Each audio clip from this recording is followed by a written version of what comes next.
I was still holding my fork midair when my husband leaned closer to her and said, "You always know how to make a room brighter," like I wasn't even sitting right there across from him, like I was just another empty chair at the table.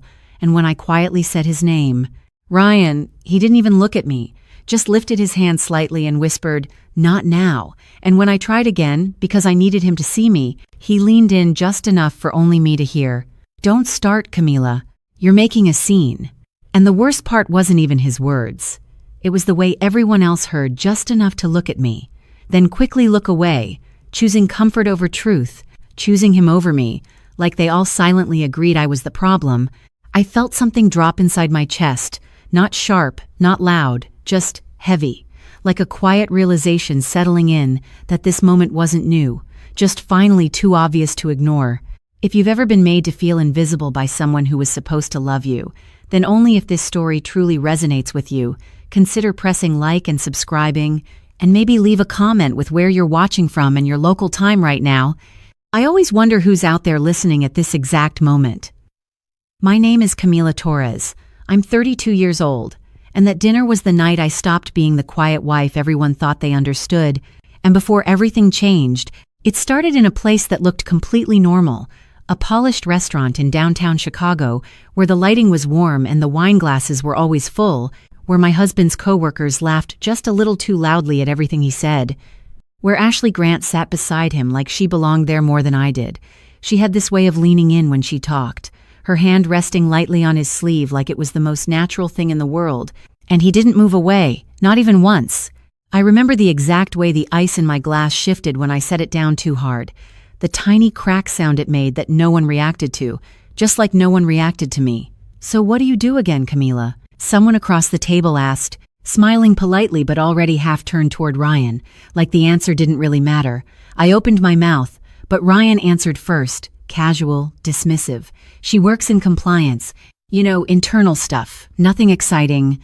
And there was a light chuckle around the table. Not cruel, just easy, effortless, like agreeing with him was the simplest thing in the world.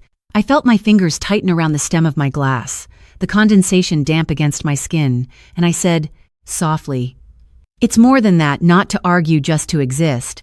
But Ryan cut in again, smiling like he was smoothing things over. "She's being modest," he said, then turned back to Ashley. "Anyway, what you were saying about the client dinner." And just like that, I disappeared again. I watched the way Ashley laughed, her head tilting slightly, the way her nails tapped lightly against his wrist when she made a point, and I waited, just once, for him to pull back, to create even an inch of space. But he didn't. And something about that stillness, that choice not to move, hurt more than anything he could have said out loud. I sat there, back straight, shoulders relaxed, the way I'd learned to hold myself in rooms where I wasn't supposed to react, and I let the conversation wash over me, voices blending into a dull hum, laughter rising and falling like background noise, and in that quiet space inside my head, I started to replay things I hadn't wanted to see before. The times he told me I was overthinking, the times his mother smiled tightly and said, "You're just a little sensitive, dear," the way I had learned to shrink my reactions to keep the peace, to keep him comfortable, to keep everything from cracking. And for a long time, I told myself that was love, that making myself smaller so he could feel bigger was what a good wife did. But sitting there, watching him give that version of himself to someone else so easily, I realized something didn't add up anymore, because love wasn't supposed to feel like being erased in real time. The check came eventually, conversations shifted, chairs scraped softly against the floor as people stood, and Ryan finally looked at me like I had just entered the room. "You good?" he asked, casual, like nothing had happened, like I hadn't been sitting right in front of him the entire time. I nodded, because explaining it in that moment felt pointless, because I already knew what he would say, that I misunderstood, that I was making it bigger than it was, that I needed to relax, so I didn't say anything. Not there, not in front of them. I stayed quiet all the way home. The city lights streaking past the window as he talked about work, about how important Ashley was to the team, how she just got it, and I listened, the same way I always had, until we pulled into the driveway and the engine went silent, and for a second, the world felt completely still. "You were quiet tonight," he said, glancing at me, Not concerned, just curious, like he was observing something minor. I looked at him then, really looked, at the man I had spent years supporting, the man I had helped build into who he was now, and I realized he had no idea who I actually was anymore. Maybe he never had. I was just tired, I said, my voice steady, calm, controlled. And he accepted that answer immediately, because it was easy, because it required nothing from him. We went inside, he headed straight to the bedroom, already scrolling on his phone, already moving on. And I stood in the kitchen for a moment longer, the quiet settling around me, the hum of the refrigerator, the only sound. I set my keys down carefully on the counter, lined them up without thinking, and then I walked to my office, the small room at the end of the hallway he rarely entered, the one part of my life he had never really paid attention to. I sat down at my desk, opened my laptop, and stared at the screen for a long moment before typing in my password, the familiar system loading, folders appearing, emails stacking neatly in rows, everything exactly where it should be, controlled, structured, unlike the chaos I had just left behind. And then I saw it, the file I had flagged earlier that week but hadn't opened yet, the one tied to a routine internal review, the one I had told myself could wait until tomorrow, until I was less tired, until I had more space to think. But now, sitting there in the quiet, with his voice still echoing in my head telling me I was making a scene, I clicked on it, and as the document opened, as the names and numbers came into focus, my breath caught, not because I was surprised, but because deep down, I think I had already known something wasn't right, and right there, at the top of the report, in clear black letters, was my husband's name, and in that moment, I realized the dinner wasn't the worst part of my night. It was just the beginning of something none of them saw coming. I stared at his name at the top of that report for a long time before I actually read anything else. Like my brain needed a few extra seconds to accept that it was not a coincidence, that it was not someone with the same name, that it was him, Ryan Brooks, my husband, attached to a flagged compliance review that had been quietly building in the system for weeks. And as I scrolled, slowly, carefully, I felt that same heavy drop in my chest again. Not panic, not anger, just recognition, because this feeling, this quiet realization that something was off but no one else seemed to notice, it was not new to me. It was something I had lived with long before Ryan, long before Chicago, long before I ever learned how to sit still in a room while people talked over me like I was not there. It started in a small house outside San Antonio, where the air always smelled faintly like laundry detergent and overcooked beans, where my mother worked double shifts, and my father believed silence meant respect, where being heard was something you earned, not something you were given. "Camila, let your brother speak," my father would say at the dinner table, not looking at me, always focused on Mateo, always waiting for Mateo to finish his story about school or sports or whatever had happened that day. And I would close my mouth even if I had not said more than 2 words, even if I had not even started yet, my fork hovering just like it had years later at that dinner with Ryan. The same pause, the same unfinished thought. But I was just I would try sometimes, softly, carefully, and my father would sigh, not angry, just tired. Like my voice was one more thing he did not have the energy for. "Camila, do not interrupt." And my mother would give me that look from across the table, the one that said, "Let it go, keep the peace, it is not worth it." And I learned early that speaking up came with a cost, that it made people uncomfortable, that it made me difficult. So I started choosing my moments, then I started losing them. Then eventually, I just stopped trying. My brother got new shoes every school year, the kind with bright logos and clean laces, while mine were handed down from cousins, slightly worn, slightly too big. "They are still good," my mother would say, pressing them into my hands, her voice gentle but firm, and I would nod because I understood without her saying it that we did not have enough for everything, that choices had to be made. And somehow I was always the easier choice to delay, to adjust, to overlook. "You are the strong one," she would tell me at night when we folded laundry together, her hands moving quickly, efficiently. "You do not need as much as Mateo." And I believed her, not because it felt right, but because it explained everything. It made the imbalance make sense. It gave it a reason that did not feel personal, just practical, and that belief followed me into everything.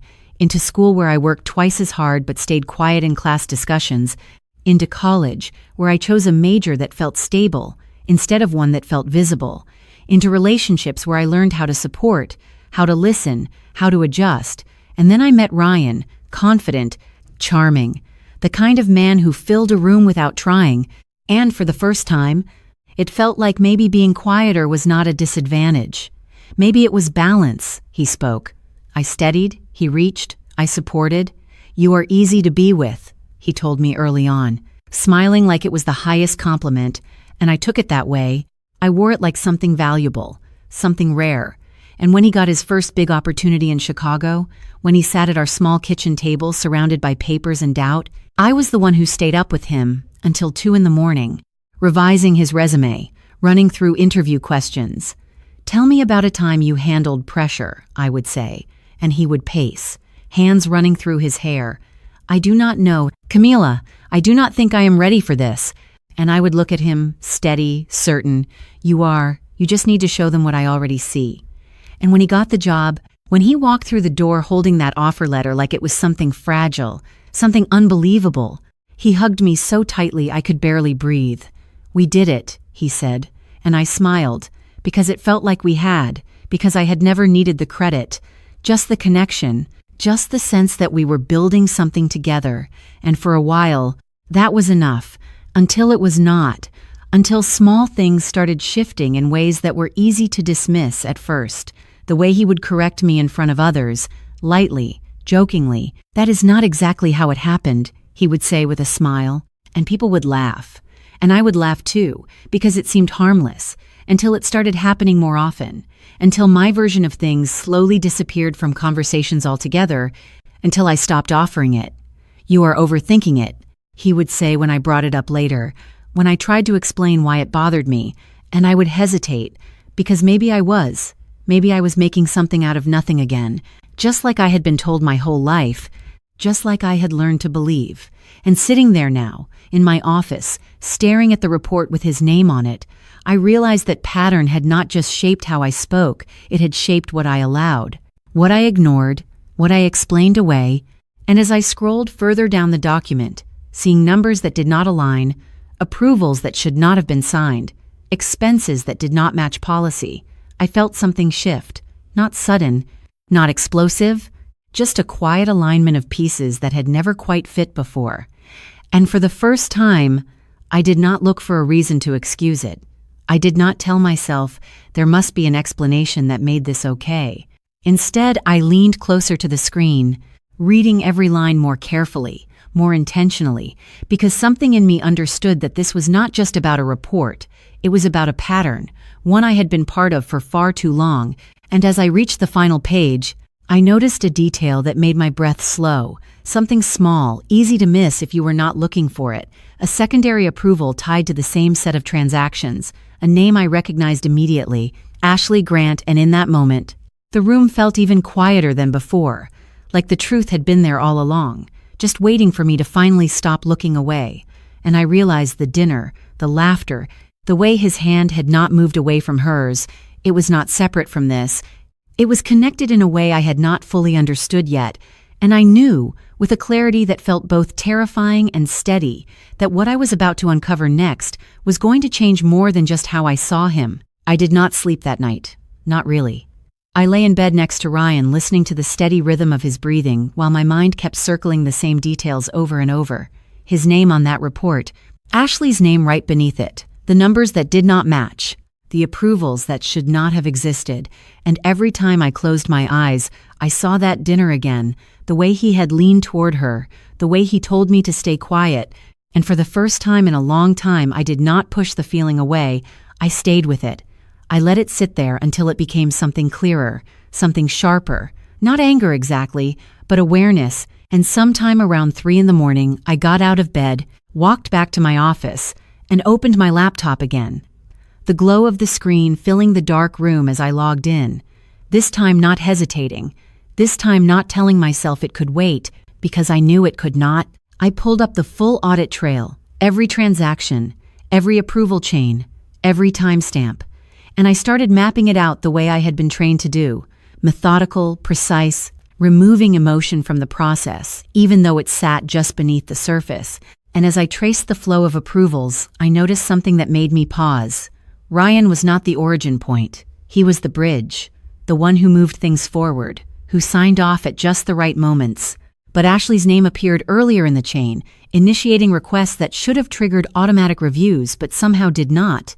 That is not an accident, I said out loud to the empty room, my voice quiet but steady. Because systems like this did not fail randomly.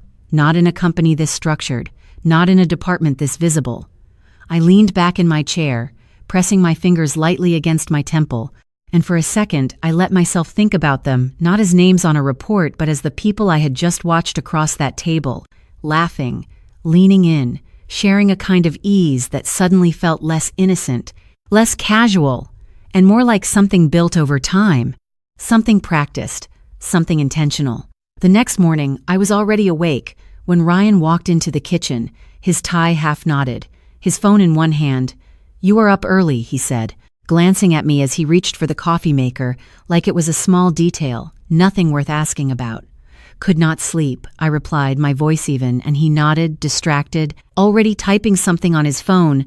I watched him for a moment, the familiar movements, the way he leaned slightly against the counter, the way he took his coffee without sugar, all the small things I had once taken comfort in, and I wondered, briefly, how much of him I had actually seen clearly.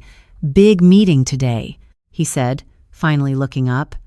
"Ashley is presenting the numbers to the senior team." And there it was again, her name, casual, integrated into his day like it had always been there. "That is good," I said, because I wanted to hear more, because I needed to understand the shape of what I was looking at. "She has been working on it for weeks," he added, a hint of pride in his voice that I had not heard directed at me in a long time, and something inside me tightened. Not jealousy, not exactly, but recognition of a shift I had been ignoring. "You helped her with it?" I asked, keeping my tone neutral, and he shrugged. "Just a little, you know how it is." And I did know how it was. I knew exactly how it was, because I had been the one doing that for him for years. The quiet support, the late-night revisions, the invisible work that made someone else look polished in the morning, and I nodded, like it made sense, like it was normal, because for him, it was. He grabbed his keys, kissed my cheek quickly, already halfway out the door. "Do not work too hard," he said, almost out of habit, and then he was gone, the door closing behind him with a soft click that seemed louder than it should have been.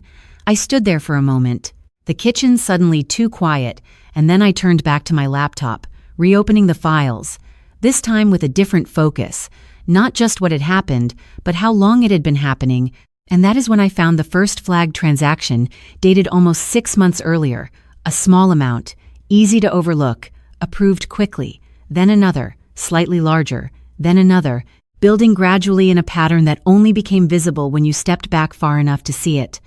6 months, I whispered, the number settling heavily in my chest. Because 6 months ago was around the time Ryan started coming home later, the time he said the team was under pressure, the time he mentioned Ashley's name more often, always in passing, always framed as work. I pulled up my own internal logs, cross-referencing timelines, and that is when something else clicked into place.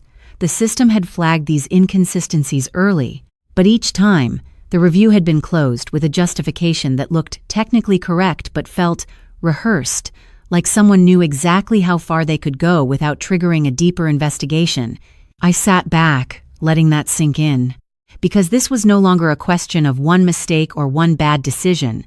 This was a pattern, controlled, deliberate, and I was no longer just a wife looking at her husband differently. I was a compliance officer looking at a case that had been carefully constructed to avoid detection. And for the first time, those two roles did not feel separate. They overlapped in a way that changed everything. My phone buzzed on the desk, pulling me out of the spiral. A message from my supervisor, Daniel Hayes. "Camila, I saw the flag you opened last night. Can you come by my office this afternoon?" I stared at the screen for a moment, my thumb hovering over the reply, because that was it. That was the shift. The point where this moved from something private, something I could still pretend was contained, into something official, something that would not stay quiet no matter how much I wanted it to. I typed back, "Of course, I will be there at 2, and set the phone down, my pulse steady, my breathing controlled, because outwardly nothing had changed yet. The world was still moving at the same pace. People were still going to meetings, still laughing at lunch, still trusting the systems they believed were secure, but I knew something they did not. Something Ryan did not. Something Ashley definitely did not. And as I gathered my files, organizing them with careful precision, I had the distinct feeling that whatever happened next was not going to be small, not going to be contained, and that by the end of it, none of us would be able to pretend this had ever been just another normal day. I walked into Daniel Hayes' office at exactly 2 o'clock, the same way I did every other week for routine updates, except this time nothing felt routine, not the weight of the folder in my hand, not the way my pulse stayed steady even when it should have been racing. His office was quiet, blinds half drawn, a thin line of sunlight cutting across the edge of his desk. "Close the door, Camila," he said without looking up from his screen, his tone calm but deliberate, and I did, the soft click echoing louder than usual. I took a seat across from him, placing the folder neatly on the desk, aligned with the edge, the way I always did when I needed control. He finally looked up, studying my face for a moment longer than normal. "You opened a flag on Brooks," he said, not a question, just a statement.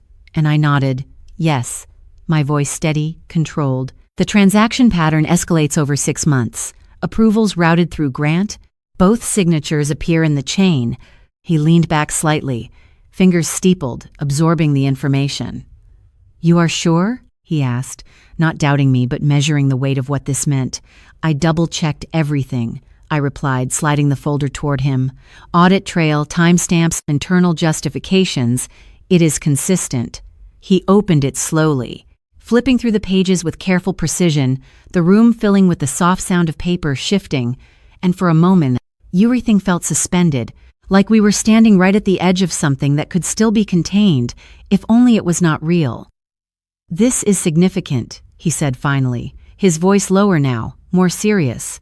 "If this holds, we are not talking about a minor compliance issue." I nodded again because I already knew that, because I had spent hours making sure there was no other explanation that made this smaller, easier, safer. "There is more," I added quietly, and he looked up, something sharper in his gaze now. "Go on." I took a breath, not because I was unsure, but because saying it out loud would make it official in a way that could not be undone. The internal reviews that closed these flags earlier were all cleared under similar language, identical phrasing, same structure. "It looks coordinated." He did not respond immediately, just tapped his pen lightly against the desk, once, twice, thinking, calculating. "All right," he said after a moment, "we will escalate this to a formal investigation." Discreetly, he paused, watching me closely now. "And Camila, I need you to stay objective on this." The words hung there, careful, measured, and I understood what he meant without him saying it directly. He knew, or at least suspected, the connection. "Of course," I said, because I had already crossed that line internally, already chosen the role I would play. "Good," he nodded, closing the folder. "I will handle the next steps." And just like that, it was no longer just mine. It was in motion. I left his office feeling lighter and heavier at the same time, like something had been set down and picked up all at once. The hallway outside buzzed with normal life. People walking, talking, checking their phones, unaware that anything had shifted, unaware that the system they trusted was quietly turning on itself. I returned to my desk, sat down, and opened my email, forcing myself to move through the rest of the day as if nothing had changed, because outwardly, it had not yet. Around 4:30, my phone buzzed again. Ryan's name lighting up the screen. I hesitated for half a second before answering.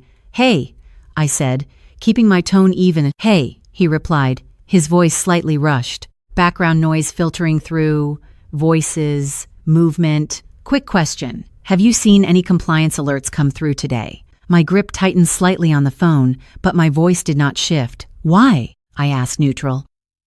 "Just heard something about a system review." "Nothing major," he said quickly, almost too quickly. "Ashley mentioned it might affect our department." There it was again, her name, tied directly to the thing I had just set in motion. "I have not seen anything specific," I replied, which was technically true, because nothing had been announced yet. You are probably fine, I added, giving him exactly what he expected, reassurance, and he exhaled softly, a small release of tension I could hear even through the line. Yeah, that is what I figured, he said, a slight laugh following. You know how these things get blown out of proportion. I did know. I knew exactly how they got minimized, reshaped, explained away until they disappeared. Right, I said, and there was a brief pause, like he was about to say something else, but then he did not. I will be late tonight, he added instead. We are wrapping up some reports, and I could picture it, the office, the late hours, the two of them sitting close, reviewing numbers that were no longer just numbers. Okay, I said simply, and the call ended. I set the phone down slowly, staring at the screen for a moment after it went dark, because that was the first time I heard it clearly, not just the lie itself, but how easily it came to him, how naturally he moved through it, how comfortable he was, assuming I would accept it without question, and something inside me shifted again, not breaking, but settling into a new shape, one that did not reach for explanations anymore. That evening, the apartment felt different, quieter, in a way that was not peaceful. I moved through it slowly, making dinner out of habit, setting the table for two even though I knew he would not be there, the sound of the clock ticking on the wall growing louder as the hours passed, and when the door finally opened close to 10, he walked in looking tired but composed, dropping his bag by the door. Long day, he said, loosening his tie, avoiding my eyes just enough to be noticeable if you were looking for it. Yeah, I replied, watching him carefully now, seeing things I had not allowed myself to see before, the slight tension in his shoulders, the way he checked his phone before setting it face down, the way he moved through the space like he was already somewhere else. We had to fix some discrepancies in the reports, he added, almost casually, and I felt that word land, discrepancies, so close to the truth and yet shaped into something harmless, manageable. Did you? I asked, my voice quiet, and he nodded. Nothing serious, just numbers that did not line up at first. He walked past me toward the kitchen, opening the fridge, taking out a bottle of water, and for a moment, everything slowed, the sound of the cap twisting open, the water pouring into a glass, the small, ordinary details that suddenly felt loaded with meaning. You should not worry about it, he said over his shoulder, like he was protecting me from something insignificant. And that was the moment it hit me, not like a shock, but like a quiet collapse, the realization that he was not just involved, he was actively shaping the narrative, controlling what was seen and what was hidden, trusting that I would stay in the role he had always assigned me, the one who did not question, the one who stayed quiet. And as I stood there watching him, listening to the ease in his voice, I understood that whatever version of us I had been holding on to, whatever belief that this could be explained, repaired, or softened, it had already fallen apart, and he did not even know it yet. I did not confront him that night, or the next morning, or even the day after that, because by then, this was no longer about catching him in a lie. It was about watching how far he would go to maintain it, and he did not disappoint. The first email came from him the next afternoon while I was at my desk. Subject line casual, almost careless. Quick clarification, like it was nothing more than a routine question. I opened it slowly, reading each word carefully. Hey, just heard from the team that compliance might be reviewing some older reports. Nothing serious.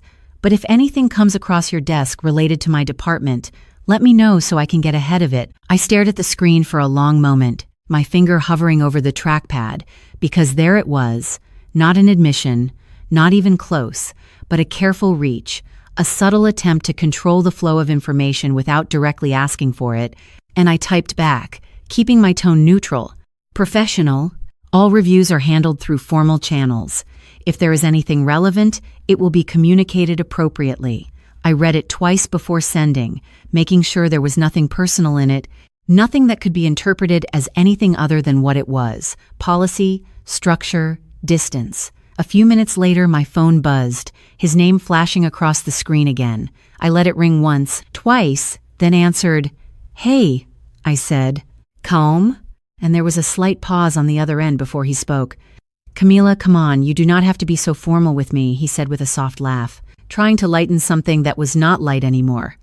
I was just asking. I leaned back in my chair, staring at the ceiling for a second, choosing my words carefully, and I answered, I replied, my voice steady, not cold, just clear. Another pause. Longer this time. Is everything okay? He asked, and the question hung there, almost convincing, almost genuine, but something about it felt misplaced, like he was asking out of habit, not out of awareness. I am working, I said simply, and I could feel the shift on the other end, the subtle discomfort of not getting the response he expected. Right, he said, clearing his throat slightly, we will talk tonight. And then the line went dead. But we did not talk that night. Not really, because when he came home, he moved through the apartment like everything was normal, like nothing had changed, asking me about my day, telling me about his, filling the space with words that sounded right but felt hollow, and I let him. I let him talk. I let him build his version of reality in front of me, because I needed to see it clearly, to understand just how deep it went. The next morning, there was a handwritten note on the kitchen counter, something he had not done in years, the paper slightly creased, his handwriting rushed but intentional. Sorry if I have been distant lately, work has been crazy. Let us have dinner this weekend, just us.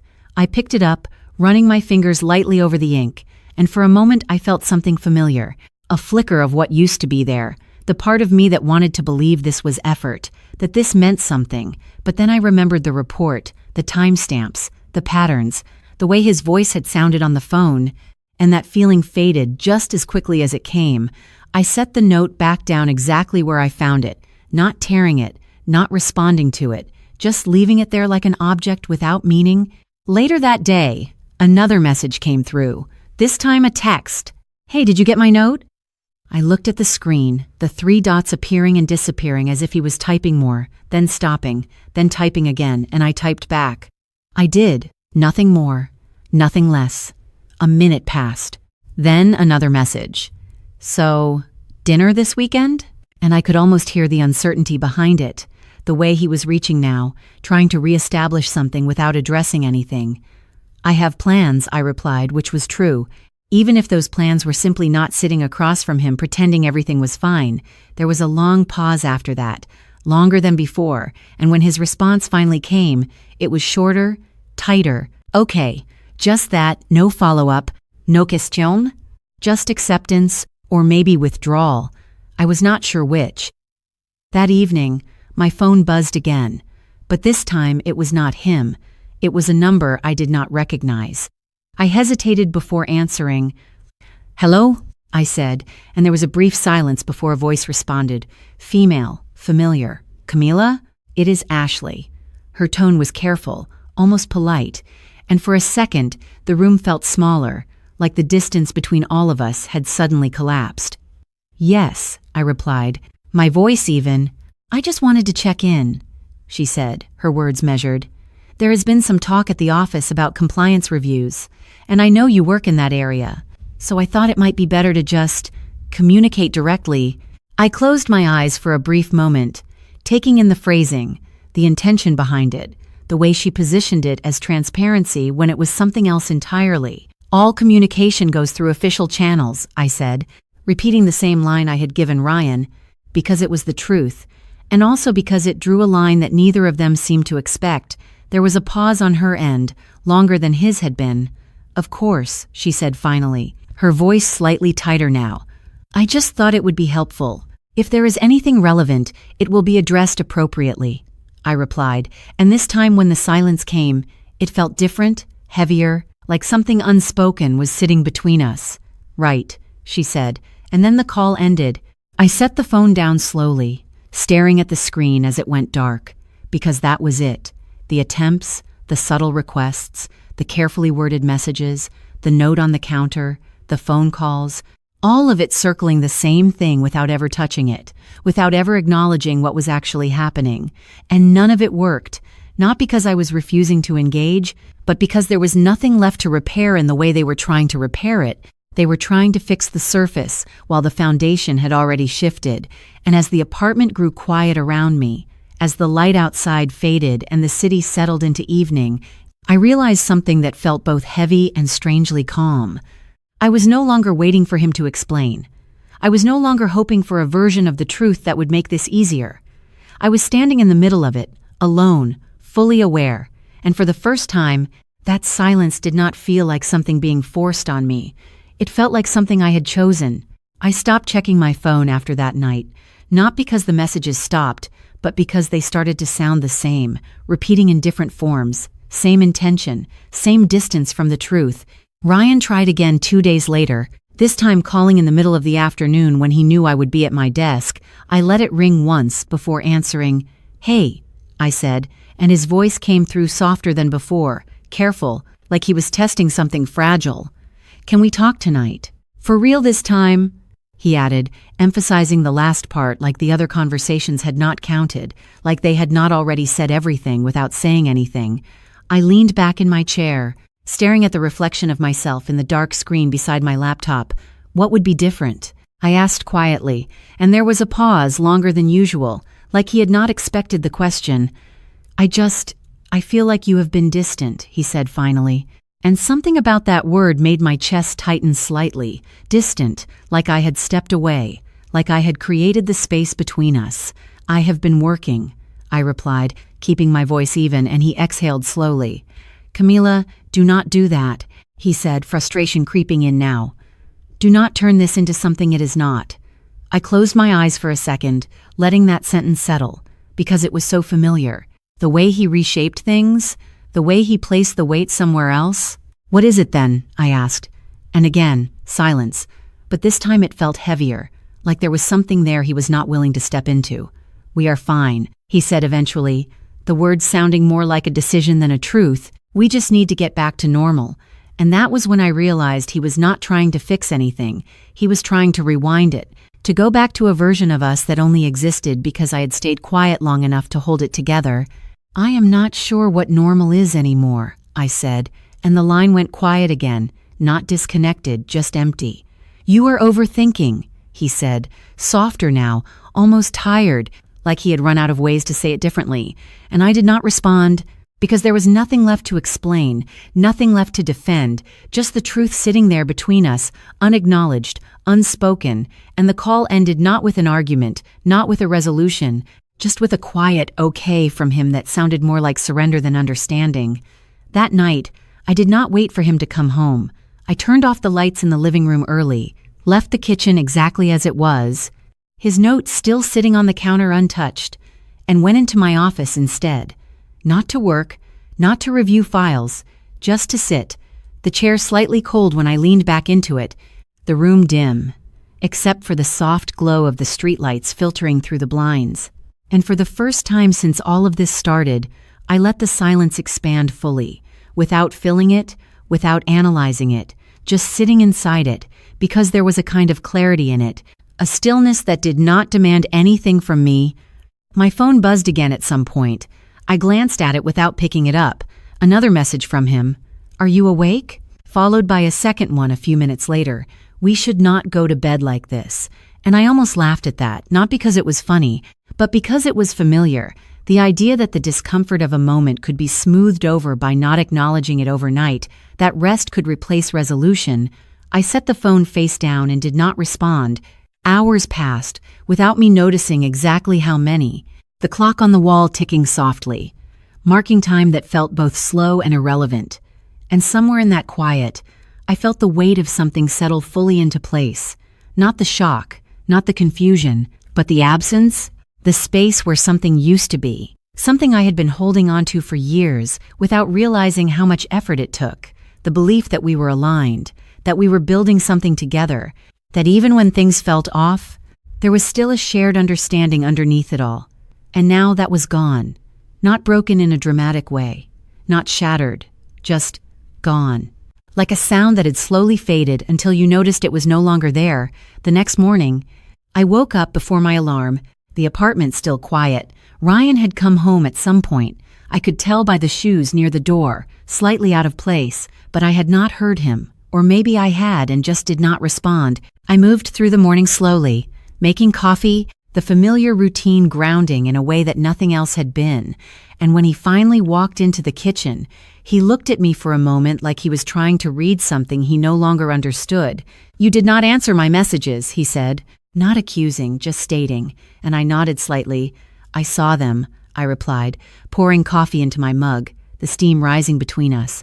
"So?" he asked. And there it was again, the expectation that there should be more, that I should fill the silence he was uncomfortable with. "So nothing," I said simply, and his expression shifted.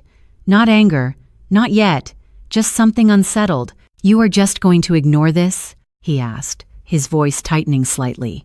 And I met his eyes then, really met them. Without softening, without adjusting, "I am not ignoring it," I said quietly. "I am just not pretending anymore." And for a second, something flickered across his face, something close to recognition. But it did not stay. It passed quickly, replaced by something more familiar, something defensive.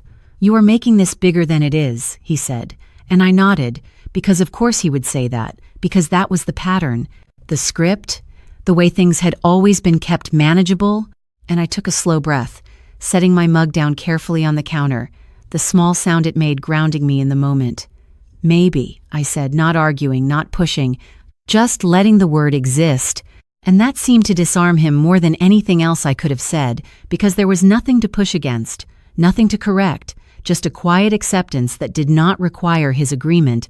He looked at me for another second, then shook his head slightly, grabbing his keys. "I have to go," he muttered, already stepping away, and I watched him leave without following, without asking anything, without needing anything from him in that moment. And as the door closed behind him, the apartment fell into that same quiet again. But this time it felt different, not empty, not heavy, just open, like something had cleared, like the space that remained was not something I had to fill right away. And as I stood there, alone but not lost, I realized that even though this felt like the lowest point, the moment where everything I thought I had was no longer there was also something else, something small but steady, a shift in how I was standing in my own life, not waiting, not adjusting, just present. And for the first time in a long time, that felt like the beginning of something, even if I did not know exactly what it would become yet. I stopped rearranging my mornings around him after that, not in a dramatic way, not with an announcement or a fight, just in small, quiet shifts that no one else would notice, unless they were paying very close attention. I woke up when my alarm went off instead of when he moved. I made my coffee and sat by the window instead of standing in the kitchen waiting for conversation that never really came. And when he walked past me one morning, already dressed, already halfway somewhere else, he paused just long enough to say, "You are leaving early now?" Like it was an inconvenience he had just discovered, and I looked up at him, calm, steady. "I always have," I said, and he frowned slightly. Like that answer did not match the version of me he had been carrying. "You never mentioned it," he replied, and I almost smiled at that, not because it was funny, but because it was honest in a way he did not intend. "You never asked," I said, and for a second, he had nothing to say back, just nodded once and left, the door closing behind him like it always did, but it did not feel like something ending anymore. It just felt like a door. I started staying later at the office, not to avoid being home, but because I no longer rushed to leave. I let my work take the space it had always deserved, not as something small, not as something in the background, but as something structured, precise, necessary, the kind of work that did not bend itself around anyone else's comfort. "You have been picking up more cases," Daniel said one afternoon, standing by my desk, his arms crossed lightly, observing rather than questioning. "They need to be reviewed," I replied, eyes still on the screen, cross-referencing data points that had started to form patterns faster than before. "And you are not delegating," he added, and I glanced up at him briefly. "Not yet," I said. And he studied me for a moment longer, then nodded, like he understood more than I was saying. "All right," he said, turning to leave. "Just do not burn yourself out." I did not answer that because this did not feel like burnout. It felt like alignment, like I was finally placing my energy where it had always belonged. Instead of distributing it in pieces to keep everything else stable, I reorganized my office one evening, not because it needed it, but because I wanted it to reflect something clearer. I moved files, cleaned out drawers, threw away notes that no longer mattered, leaving only what was essential, what was accurate, what was real. And somewhere in that process, I realized I was doing the same thing internally, removing the explanations I had created for other people's behavior, removing the need to interpret everything through someone else's perspective, simplifying things down to what they actually were, not what I hoped they might be. My phone still buzzed sometimes, his name appearing on the screen, messages shorter now, less frequent. "Are you going to be home tonight?" Or, "We should talk when you have time." And I would read them, consider them for a moment, then respond when I chose to, not immediately, not automatically, just when it felt appropriate. "I will be late," I replied once, and he responded with a simple, "Okay." No follow-up, no push, just acceptance or maybe resignation. I was not sure. I started running again in the mornings, something I had stopped doing years ago, when my schedule adjusted to his, when weekends became about what we needed to do together instead of what I needed alone. The first morning was slower than I remembered, my pace uneven, my breath slightly off, but there was something grounding in the rhythm of it, the sound of my shoes hitting the pavement, the steady pattern that did not require anyone else's input, just movement, just forward motion. And as I ran past the same blocks I had seen 100 times before, I noticed details I had ignored, the way the light hit the buildings at that hour, the quiet of the streets before the city fully woke up, the sense that there was a version of my life that existed outside of everything that had been happening, something steady, something mine. "You look different," my coworker Elena said one afternoon as we passed each other near the break room, her tone casual but curious, and I paused slightly. "Different how?" I asked, and she tilted her head, studying me for a second. "I do not know," she admitted. "Just more certain." I considered that for a moment, then nodded once. "Maybe," I said, and continued walking. Because I did not need to define it yet, I just needed to stay in it. The investigation moved quietly in the background, pieces coming together, reports expanding, names being reviewed with more scrutiny, and I stayed within my role, precise, consistent, not pushing, not hesitating, just doing the work as it needed to be done. And the more I stepped fully into that role, the less everything else felt like something I had to manage. The tension at home, the silence, the distance, it all remained, but it no longer dictated how I moved through my day. It existed, and I existed alongside it, not inside it. One evening, as I was packing up to leave, Daniel stopped by my desk again, holding a folder slightly thicker than the ones before. "We are expanding the review," he said, setting it down in front of me. "There is more here than we initially thought." I placed my hand on the folder, feeling the weight of it, the quiet confirmation of what I had already begun to understand. "All right," I said, and he hesitated for a moment, then added, "You have handled this well," and I met his gaze briefly. "It is my job," I replied, and he gave a small nod. Like that was enough, like that said everything it needed to. As I walked out of the building that night, the air cooler than it had been weeks before, I realized something that felt both simple and significant. I was no longer waiting for things to resolve themselves. I was part of what was shaping them, not through force, not through confrontation, but through consistency, through clarity, through the quiet decisions I made every day. And as I stood there for a moment before heading home, I had the distinct sense that whatever came next, whatever unfolded from here, it was not going to look like the life I had been holding on to. It was going to be something else entirely, something I had already started building without realizing it. And for the first time, that did not feel uncertain. It felt like direction. I started wearing my badge differently after that, not clipped loosely to my bag like something optional, but secured at the collar of my jacket where it was visible, where it belonged. The words Internal Audit Division printed clearly beneath my name, Camila Torres, no longer something I let people overlook or simplify into something small. And the first time I walked into a cross-department meeting like that, I felt the shift immediately. Subtle but undeniable. Conversations paused just a fraction longer when I spoke. Eyes held a second more when they met mine, not because I had changed what I did, but because I had stopped allowing it to be reduced. "Camila, we might need your input on this," one of the senior analysts said during a briefing, sliding a report across the table toward me, and I glanced down at it, scanning quickly, recognizing the structure, the pattern, the same kind of inconsistencies I had been tracking for weeks. "You already have the data you need," I replied calmly, tapping a specific section of the page. "It is just not being interpreted correctly." He frowned slightly, leaning closer. "What do you mean?" And I held his gaze steady. The approvals are being treated as isolated events, but they are not. They are part of a sequence, I said, my voice even, controlled, and I could feel the room adjust, the attention sharpening, not dramatic, just focused, and for the first time in a long time, I did not soften that moment. I did not pull back or rephrase to make it more comfortable. I let it stand exactly as it was.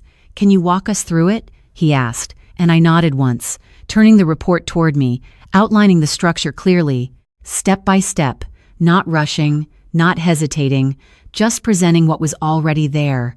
And when I finished, there was a brief silence, the kind that follows clarity, not confusion. "That changes things," someone said quietly, and I leaned back slightly in my chair, not reacting, just allowing the information to settle where it needed to.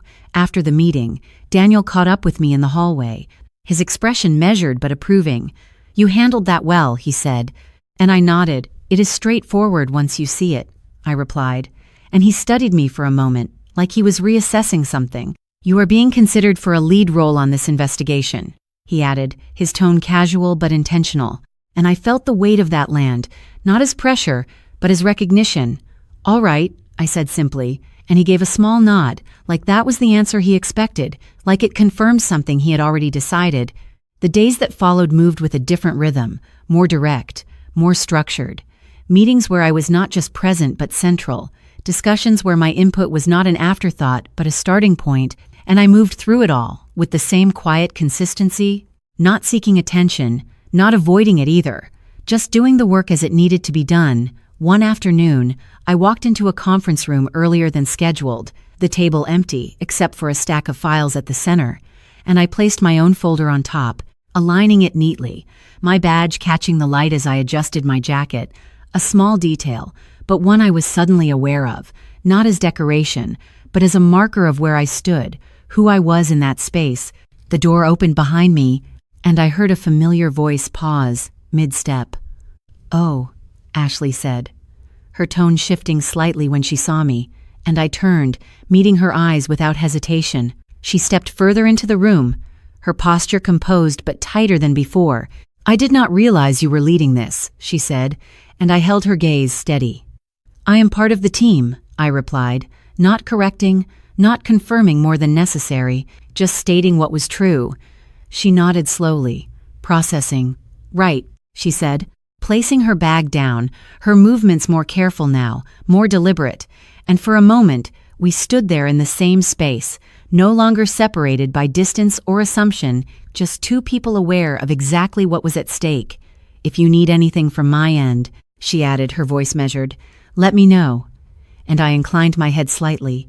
"All requests will go through formal channels," I said, the same line I had used before, but this time it landed differently, not as a boundary, but as a position. She held my gaze for a second longer, then nodded again, "Of course," and turned away, the room settling into a quiet that felt different from the silence I had known before.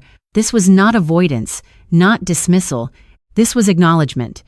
And as I took my seat at the head of the table, adjusting the papers in front of me, I realized that nothing about this moment was accidental. Every step that led here had been quiet, deliberate, built over time without announcement, and yet here it was, visible, undeniable. The door opened again as others began to file in, voices filling the space, chairs pulling out, conversations starting, and I moved through it all with the same calm presence, not shrinking, not expanding beyond what was necessary, just fully there. "Camila, do you want to start?" someone asked, and I looked up, meeting the room with a steady expression. "Yes," I said, and as I began outlining the next phase of the investigation, I felt something settle into place completely, not just in the room, but within myself, a clarity that did not need to be explained or defended. And as the discussion unfolded, as decisions were made and directions set, I was aware of something else beneath it all, something quiet but certain. The distance between where I had been sitting at that dinner table and where I was now was not measured in time, it was measured in awareness, in choice, in the decision to stop stepping back. And as the meeting continued, as voices rose and fell around me, I knew we were getting closer to the point where everything that had been hidden would no longer stay that way. And when that moment came, I would not be standing on the outside of it, I would be right there, exactly where I was supposed to be. The conference room felt colder than usual that morning, even though nothing about it had changed. Same long glass table, same muted gray walls, same filtered light coming through the blinds, but there was a stillness in the air that made every small movement feel louder, every chair shifting, every page turning, amplified in a way that made people more careful with how they moved. I arrived 10 minutes early, as I always did, placing my folder neatly in front of me, aligning it with the edge of the table, my badge resting clearly against my jacket, visible without effort, not something I needed to adjust anymore, something I did not even think about. One by one, people started to enter. Quiet greetings, polite nods, the kind of professional calm that sits on top of something else, something unspoken. Daniel walked in shortly after, his posture composed but more focused than usual. "We will begin in a few minutes," he said, setting his laptop down. His voice even, but there was an edge to it, not sharp, just firm, like the room had already shifted into something more than a routine meeting. I glanced briefly at the empty chair across from me, the one I knew would not stay empty for long, and then the door opened again.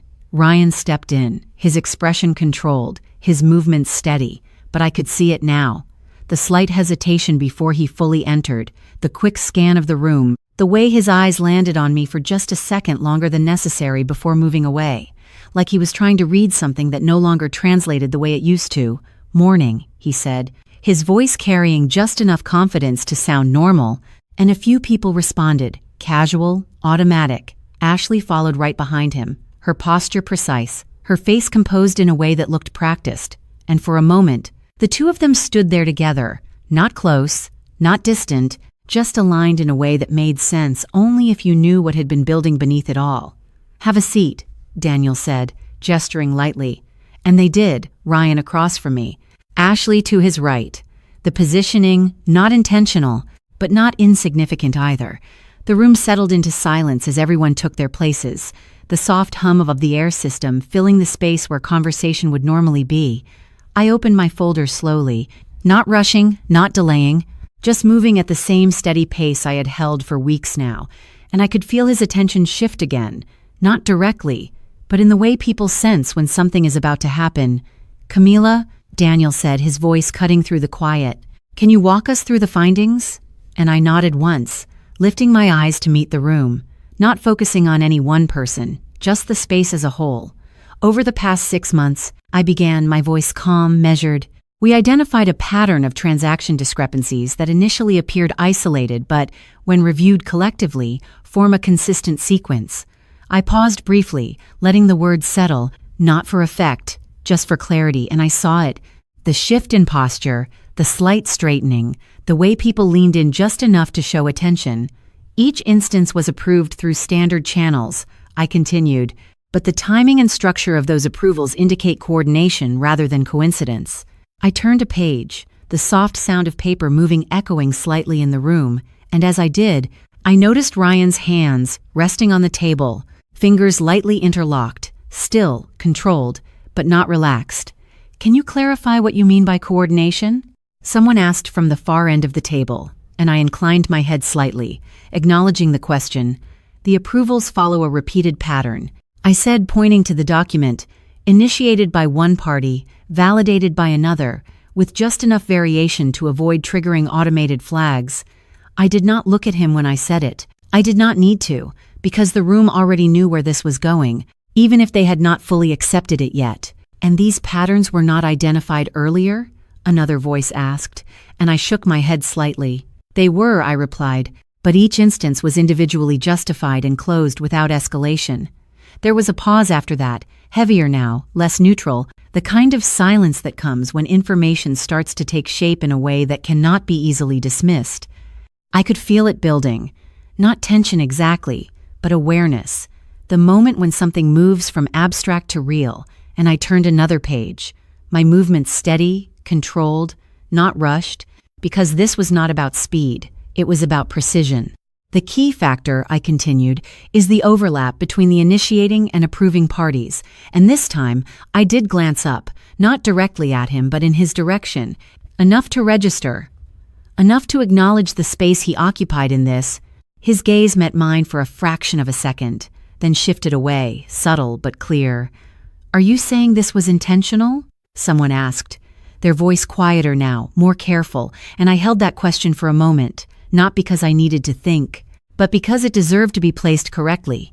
"I am saying the pattern is consistent with deliberate structuring," I replied, my tone unchanged, and the room absorbed that differently, heavier, more defined. Ashley shifted slightly in her seat, her pen moving between her fingers in a small, controlled motion, and Ryan's posture remained still, but there was a tension there now that had not been visible before, something contained but no longer hidden. Daniel leaned forward slightly, his hands resting on the table, his attention fully focused. "And the parties involved?" he asked, his voice steady, but the question itself landing with more weight than anything that had been said so far.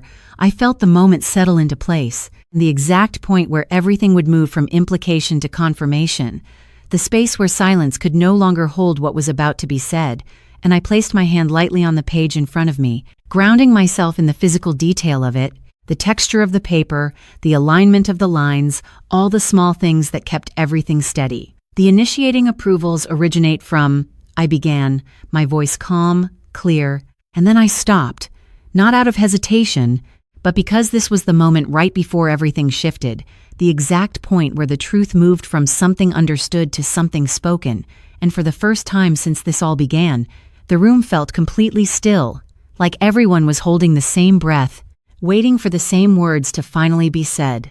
"The initiating approvals originate from Ashley Grant," I said calmly, my voice steady as the words settled into the room, not loud, not dramatic, just precise, placed exactly where they needed to be, and I turned the page without rushing, letting the silence stretch for a second longer before continuing.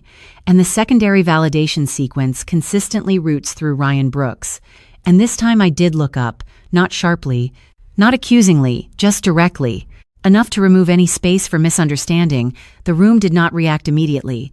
No one gasped, no one interrupted, but something shifted, something quiet and irreversible, the kind of shift that happens when information aligns with what people already suspected, but had not yet said out loud. Daniel leaned back slightly, his expression unreadable but focused. "Can you confirm the consistency of this pattern?" he asked, his tone controlled, professional, and I nodded once, sliding a second document forward across the table. "Every instance follows the same structure," I replied. "Dates, approvals, internal notes, the language used to close previous flags is nearly identical across all cases." I paused briefly, then added, "There are no anomalies that suggest error." The distinction was clear without needing emphasis. Not a mistake, not a misunderstanding, a pattern. Ashley's pen stopped moving in her hand, just for a second, then resumed. Slower this time, more deliberate, and Ryan remained still, but I could see it now.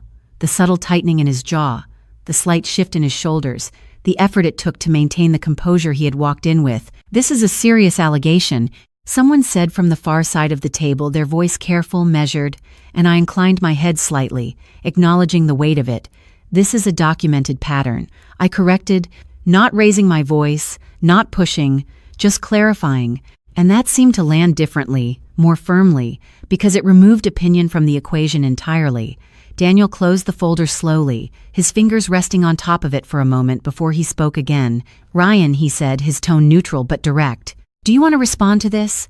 And there it was, the shift from analysis to accountability, the moment where everything moved from data to person. Ryan exhaled slowly, his hands separating slightly on the table, his fingers flattening against the surface as if grounding himself.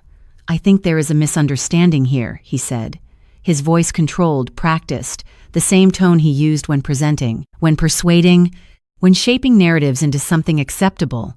These approvals were processed under pressure. Deadlines were tight, and sometimes decisions need to be made quickly. I listened without interrupting, without reacting, because I had heard this version before, not in words, but in structure, in the way explanations were built to soften impact, to redirect focus. "And Ashley?" Daniel asked, turning slightly, and she lifted her gaze, composed but more guarded now. "I followed standard procedures," she said, her voice steady. "All approvals were documented, nothing was hidden."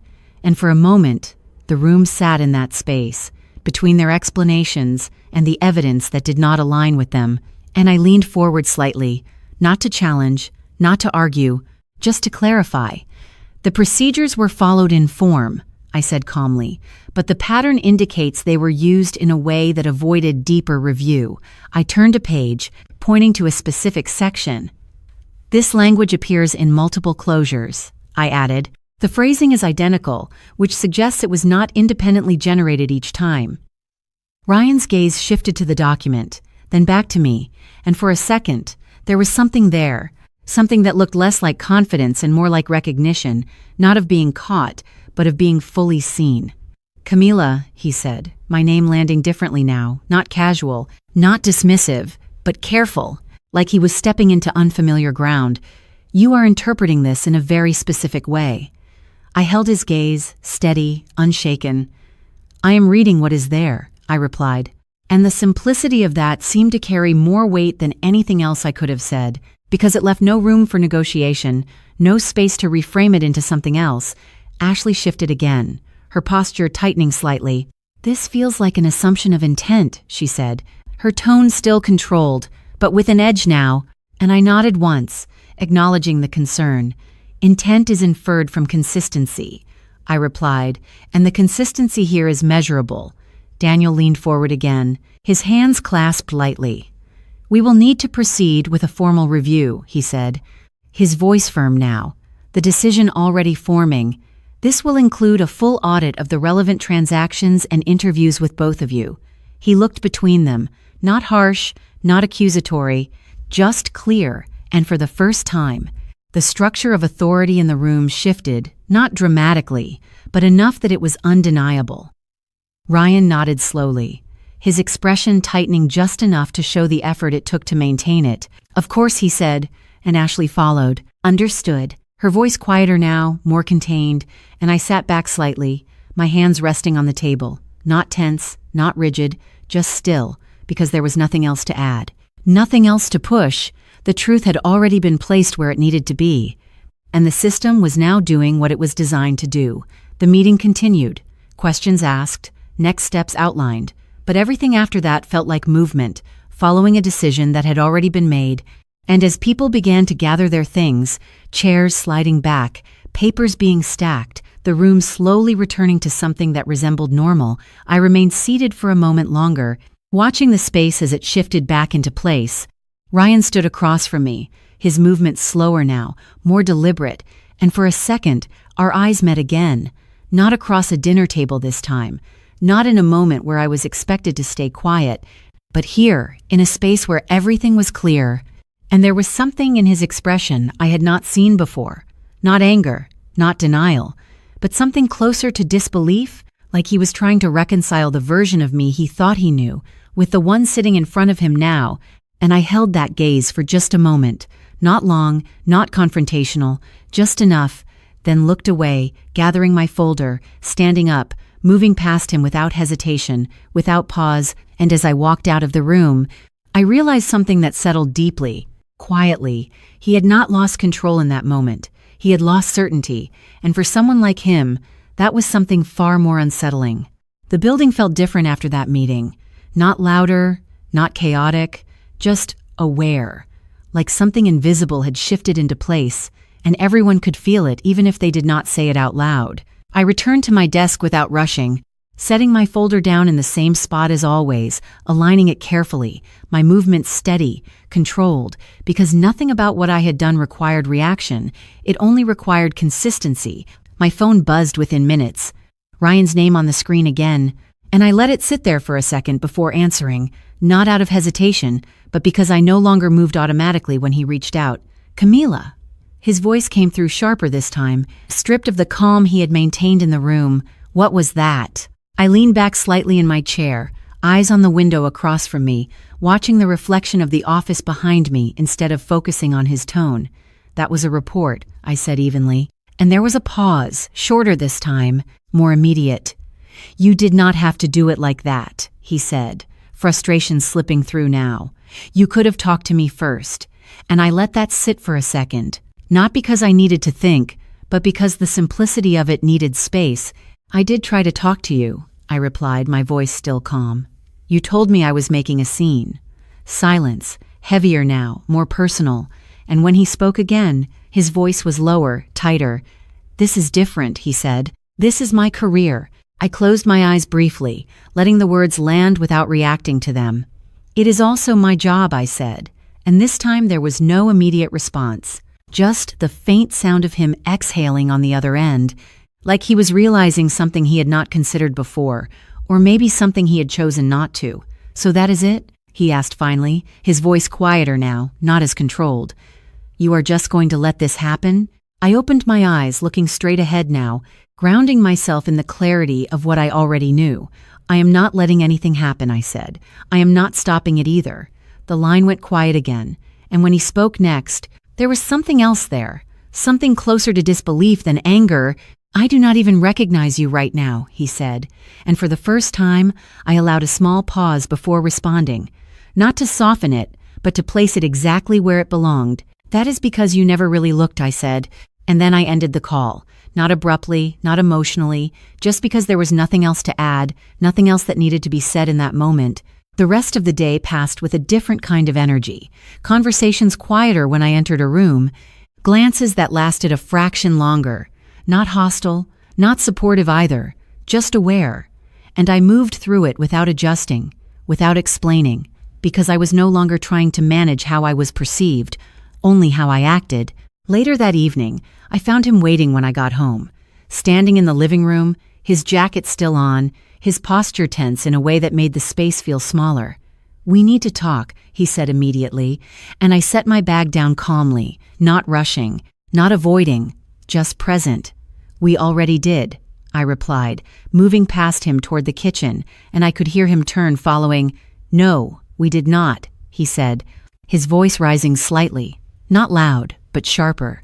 "You went behind my back," I stopped, turning to face him fully now, meeting his eyes without hesitation.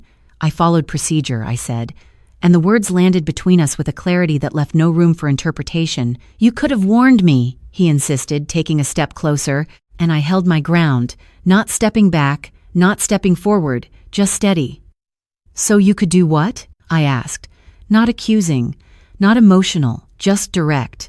And he paused, the question catching him off balance for a second, long enough to reveal what sat underneath his argument. "Fix it," he said finally, but the word sounded uncertain, like it had lost its meaning halfway through. "It was already happening," I replied. My voice quieter now, but no less firm. "This did not start today." He ran a hand through his hair, pacing slightly, the controlled composure from earlier gone now, replaced with something more restless, more unsettled. "You are acting like I did something terrible," he said. And I watched him carefully, noticing the shift, the way he framed it, the way he reduced it. "I am not acting like anything," I said. "I am responding to what is there." He stopped pacing then, looking at me like he was searching for something, some version of me that would make this easier for him to understand. "And us?" he asked, his voice lower now, more uncertain. "What about us?" I held that question for a moment, not because I did not have an answer, but because I wanted to give it the same clarity I had given everything else. "There is no us in this conversation," I said finally, and the words settled heavily, not loud, not dramatic, just final, in a way that could not be reshaped. His expression shifted then, not anger, not denial, but something quieter, something closer to realization, like the distance between us had finally become visible to him. "So what happens now?" he asked, and for a second I considered the question, not in terms of him, but in terms of myself, of what I had already started to build. "The process continues," I said, my tone even, "at work and here," and he nodded slowly, like he understood more than he wanted to, like he was starting to see that this was not something he could talk his way out of, not something that could be smoothed over or redirected. The room fell quiet after that, the kind of quiet that does not demand to be filled, that just exists, and for the first time, neither of us tried to break it. We stood there in the same space, no longer pretending it meant the same thing to both of us, and as I turned away, moving toward my office, I felt the weight of it all still there, not resolved, not finished, but no longer confusing, just present, just real, and somehow, that felt like enough for now. The apartment felt quieter in the weeks that followed, not empty, not abandoned, just honest in a way it had never been before. The kind of quiet that does not hide anything anymore, that does not ask you to pretend. Ryan moved out slowly, not in one dramatic moment, but in small, practical steps. A suitcase one weekend, a few boxes the next, his side of the closet gradually opening up until it was no longer his. And I did not rush the process. I did not watch closely. I just let it happen. Because by then, the separation had already happened somewhere deeper, somewhere words could not reach. The investigation continued at work, structured, thorough, the way it was designed to be, and I stayed within it, not leading with emotion, not stepping back either, just present, just consistent. There were meetings, follow-ups, documents reviewed and re-reviewed, and eventually, decisions were made, not loudly, not publicly, but clearly. Roles shifted, responsibilities reassigned, and the version of reality that had once protected them no longer held. I remember the day Daniel called me into his office again, the same room, the same filtered light, but a different feeling this time. "It has been finalized," he said, sliding a document across the desk, and I glanced down at it, not rushing, not searching for something specific, just reading what was there, the language formal, precise, outlining consequences that were not dramatic but were permanent. "You handled this with integrity," he added, his voice calm, and I nodded slightly, not because I needed the validation, but because I understood what it meant, not just for the work, but for everything that had led to it. "Thank you," I said, and that was enough. Outside of work, life did not suddenly become perfect. It did not transform into something easier overnight. There were still quiet mornings, still moments where the absence of what used to be felt noticeable, but it was different now. It was not confusion, not doubt, just space. And I learned how to live in that space without filling it with explanations that did not belong there. I started cooking for myself again, not out of routine, but out of intention. Setting the table, even if it was just for one, placing things carefully, noticing the small details I had once overlooked, the warmth of the light in the evening, the sound of the city outside the window, the way time moved when I was not trying to keep up with someone else's version of it. One morning, I found the note he had left weeks before still sitting in the same place on the counter, the paper slightly curled at the edges now, the ink still clear. "Let us have dinner this weekend." I picked it up, reading it again. Not with anger, not with sadness, just with understanding, because that version of us no longer existed, and I folded it once, carefully, placing it in a drawer instead of throwing it away, not as something to hold on to, but as something that had been part of the story, something that had helped me see what I needed to see.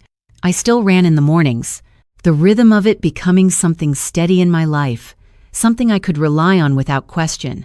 And one morning, as I stopped at the corner near my building, catching my breath, I looked down at my reflection in a store window, my jacket slightly open, my badge visible against the fabric, Camila Torres, Internal Audit Division, and for a second, I just stood there, not analyzing, not comparing, just recognizing the person I had become, not louder, not harder, just clearer, and I realized something then that stayed with me long after that moment passed. You do not lose yourself all at once. You lose yourself in small adjustments, in quiet compromises, in choosing peace over truth until you cannot tell the difference anymore. And finding yourself again does not happen in one dramatic decision either. It happens in moments like this, in choosing not to step back, in choosing to stay where you are, even when it would be easier to disappear. If you are listening to this, and something in your life feels off, not wrong enough to explain, but not right enough to ignore, trust that feeling. Do not rush to silence it. Do not let someone else define it for you. Your intuition is not something that needs permission to exist. It is something that protects you when everything else feels uncertain. And protecting yourself is not selfish. It is necessary, emotionally, mentally, even financially. Learn where your boundaries are before someone else decides them for you. Keep something that is yours, your time, your work, your independence, because those are the things that hold you steady. When everything else shifts, I believe, in my own quiet way, that we are guided, not always loudly, not always clearly, but in small nudges, in moments that ask us to pay attention, and whether you call it intuition, or faith, or something greater, it is there, waiting for you to trust it. My name is Camila Torres. I am 32 years old, and the lesson I carry with me is this: you do not need to raise your voice to reclaim your life. You only need to stop abandoning it. Thank you for being here, for listening, for holding space for this story. Because if you have ever felt unseen, unheard, or uncertain of your place, you are not alone in that. And you are not as lost as you might think. If this story stayed with you in some way, feel free to share where you are watching from or what time it is where you are right now. It reminds me how connected we all are, even in quiet moments like this. And if you want to continue this journey, there are more stories waiting, more moments of truth, more paths of healing in the next videos. Take your time, follow what resonates. And I will meet you there in the next story.